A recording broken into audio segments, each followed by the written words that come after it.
What's up, everybody, and welcome to iOS 3 Story Time. It's story time today again. Last one we had has been a little while, so let's go ahead and get you guys a new story time. So, stories today we're going to talk about are back in the day. I don't know what you would call it, but bodybuilding and bodybuilders back in the day, like when I was younger and I started out, it's a lot different than it is nowadays.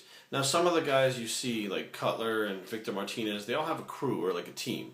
And I myself still have a crew or a team. I have my girlfriend Carrie, I have my good friends, I have people that I train, I have people around me that are there to help me if I need something like in the gym or whatever.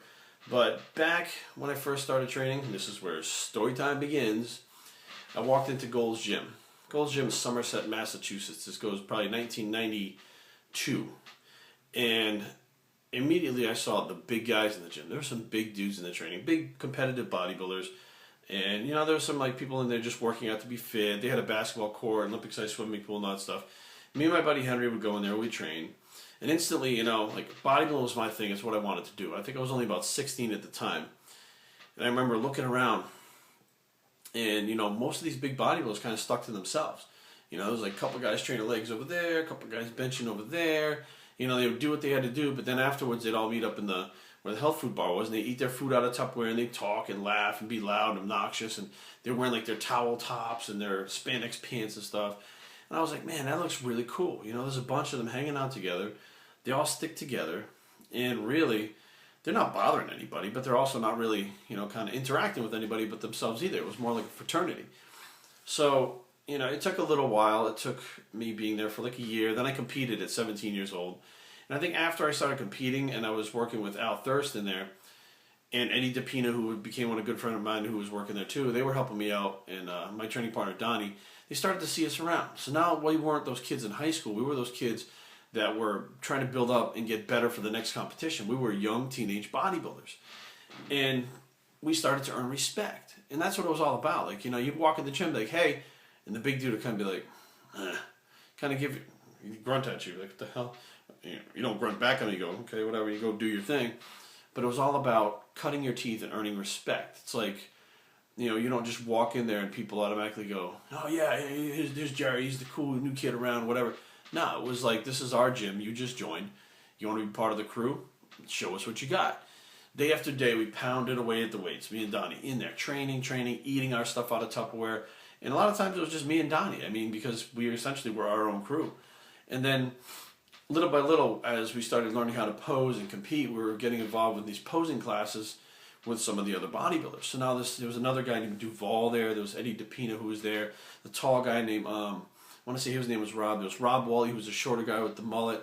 And we started getting more involved with these guys, and Dave Medeiros, and there was a girl named J.A.E., another girl named Kim, like, you know, and all these people that we started to get to know around the gym who'd see us training that we were posing with, we eventually became one of the crew.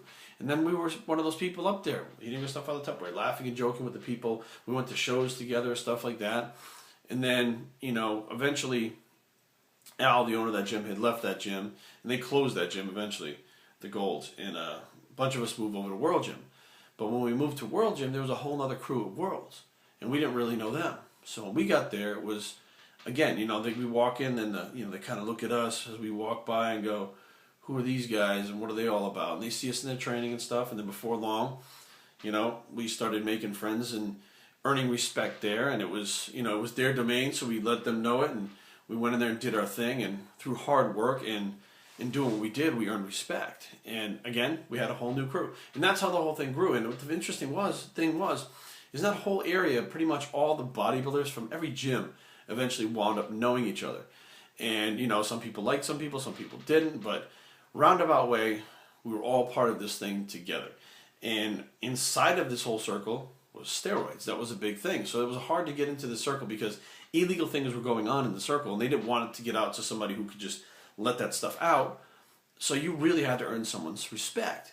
You know, but nowadays things have changed so much that you don't have to earn anybody's respect.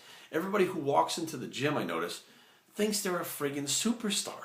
They think they're the next big thing. I had a guy come up to me in the gym, and he said, I want you to train me. And I kind of looked at him. I said, okay, here's what I got available for sessions, because I don't have many in-gym sessions available. you got this many weeks till this show. This is what it costs. And he says, well, I don't have any money. But you go ahead and you train me, and I'm going to be, the best. I'm going to turn pro and I'll be famous. And then what I'll do is tell everybody you trained me so that, then you get the notoriety, and then that's how I'll pay you back. Well, how cocky is that, man? And I'm looking at this guy going, you don't even look that good. You know what I mean? Like, I've seen people that, don't even work out that look better than this guy. Here he comes up with this cocky attitude that, I'm going to be in the magazines, I'm going to be famous. Man, that stuff just didn't happen back then. And you know what? We have, in our gym that we train at right now in Rockville Fitness in Rockville, Maryland, there are a few bodybuilders, a few figure competitors, a couple of bikini competitors, power lifters, strongmen, and then there's athletes, people that are training for football, soccer, baseball, basketball. Then you have the general fitness crowd, which those people still train pretty hard. Then you have like the older crowd, which are like 60 to, we got Pearl who trains who's like 95 years old. So there are little cliques in there, and we kind of keep to ourselves, but we also have our own little crews in there. But it's very old school style in that way.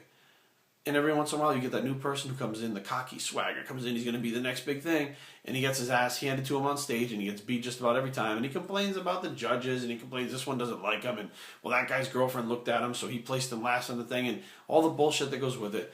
And sometimes I just sit back and I say, you know what? I miss those days of you get to the gym on Monday, and you knew that Donnie, Joe, Danny, Bobby, they were all going to be training chest. They were all going to be benching. So basically, you got 5 benches at the gym, and we're going to monopolize all those benches. All the big guys are going to be benching. And you can decide, I'm going to train with them, I'm going to train with them, I'm going to train with them, because we're all in that little clique. We have that little fraternity thing going. And that is just so lost nowadays. I want to definitely point out that a lot of times when I get to a competitions now, you see the guys that are a little bit older. And Eric, I can't remember his last name for the life of me. I'll see him this weekend at the Junior USA's. He's a super heavyweight that won last year at the Maryland. Big kid, big guy. I never met him before, and I'm sitting backstage.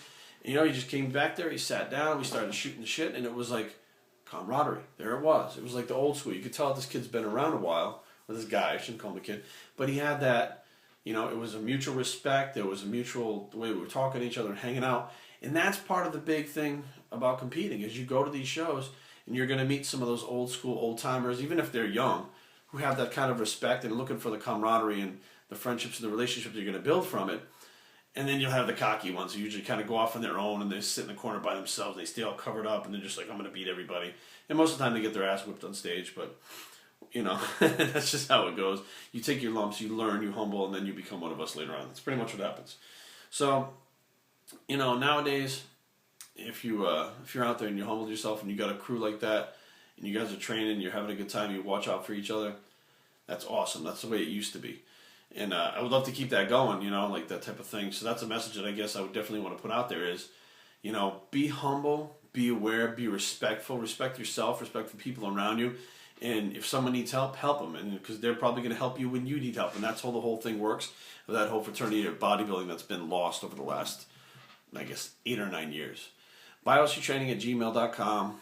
Leave the comments down below. I get questions about what this symbol is. This is the NPC symbol, which is where the National Physique Committee is where all the Americans compete in America to. The NPC is the feeder into the IFBB organization. So that's what that symbol is. We'll see you guys soon. Thank you for tuning into Storytime, and we're out.